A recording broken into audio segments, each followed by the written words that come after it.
Rajab est arrivé. Et pourtant, si on est honnête, beaucoup de musulmans ne savent pas quoi faire.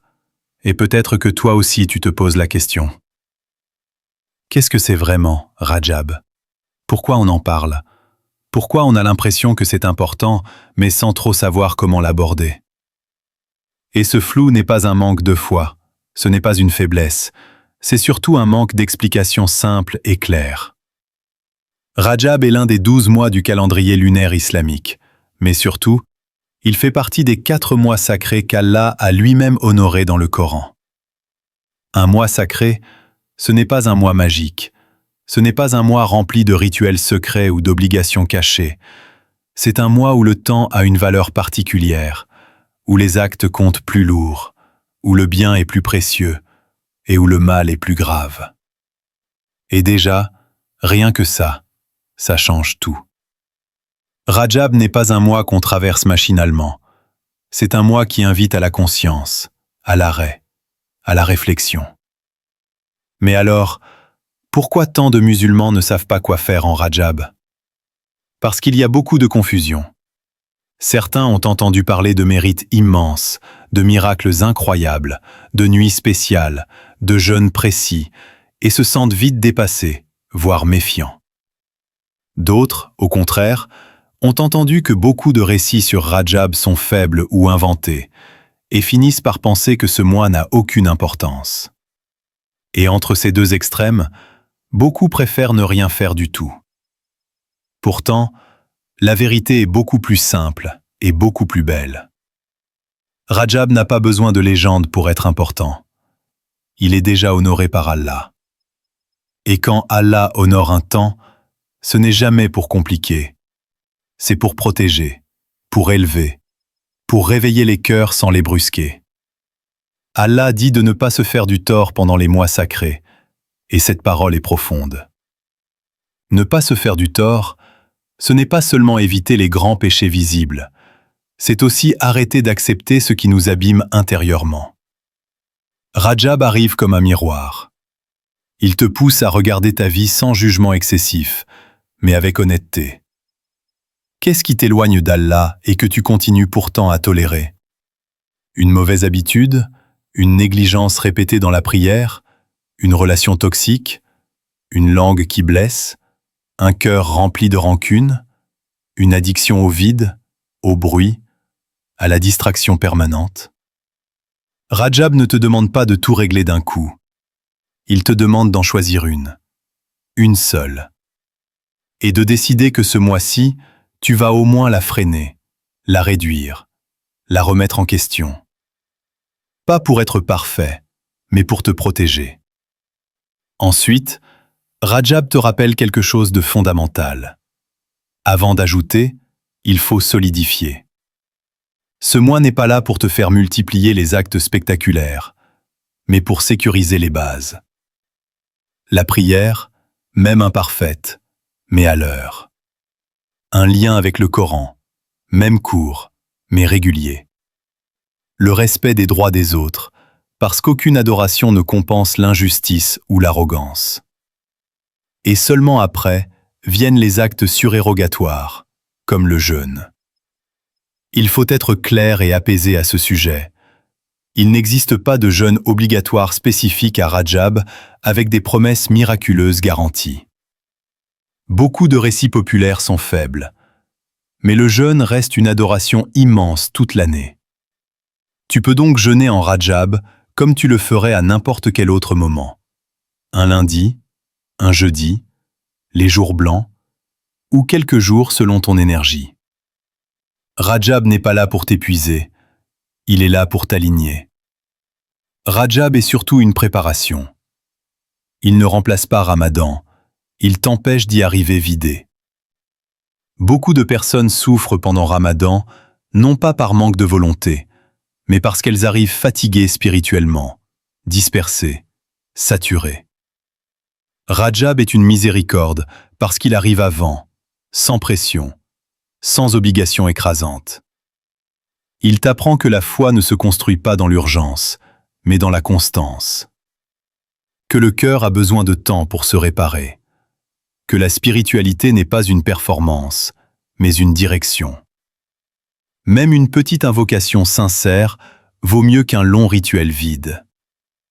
Même une décision honnête vaut mieux que 1000 promesses irréalistes.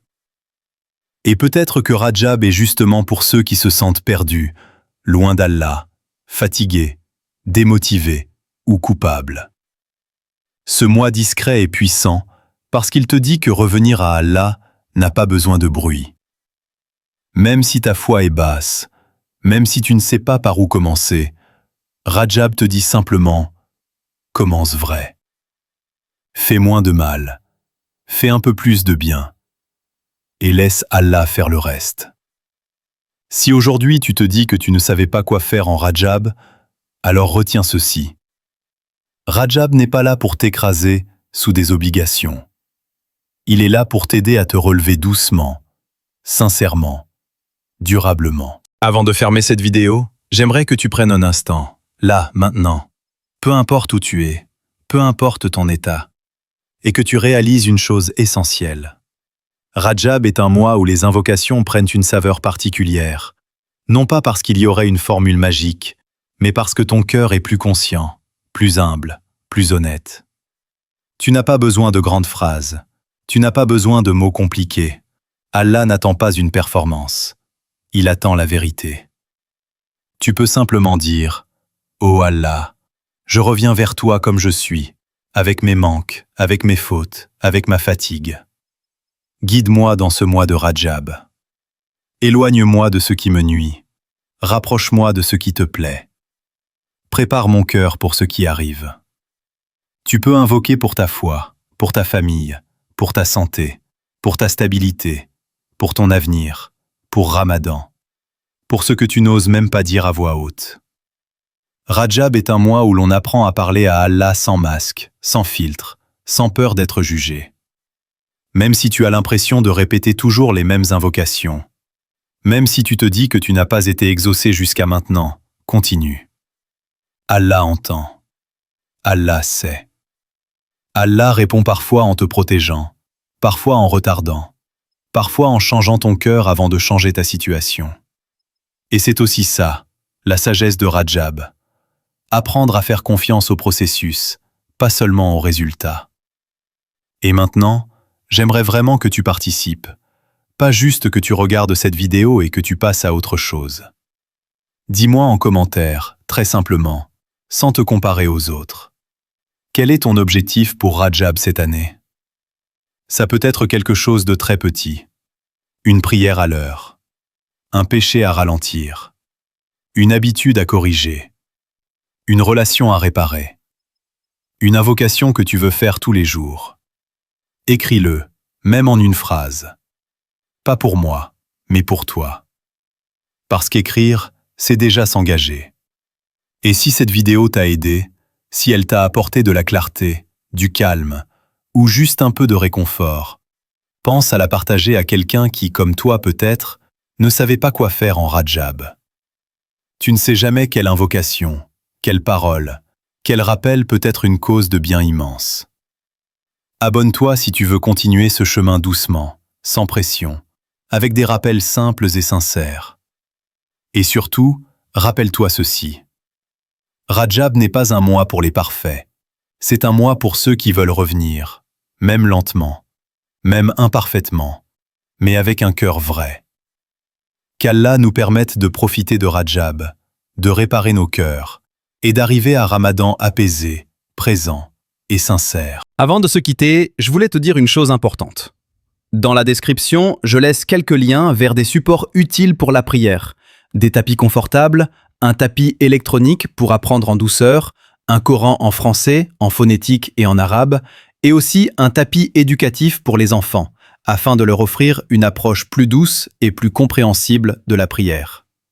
Je tiens à être totalement transparent. Certains de ces liens sont des liens d'affiliation. Cela signifie que je peux recevoir une petite commission si tu choisis de passer par eux, sans aucun coût supplémentaire pour toi. Je partage ces supports avant tout pour leur utilité, mais aussi parce que cela permet de soutenir cette chaîne et de faire vivre ces rappels. Si tu choisis de passer par ces liens, tu contribues directement à propager la parole d'Allah et à obtenir une récompense auprès d'Allah, pour toi comme pour moi. Et bien sûr, tu es totalement libre. Même un simple partage ou une invocation est déjà immense. Qu'Allah mette la baraka dans nos intentions et accepte nos actions.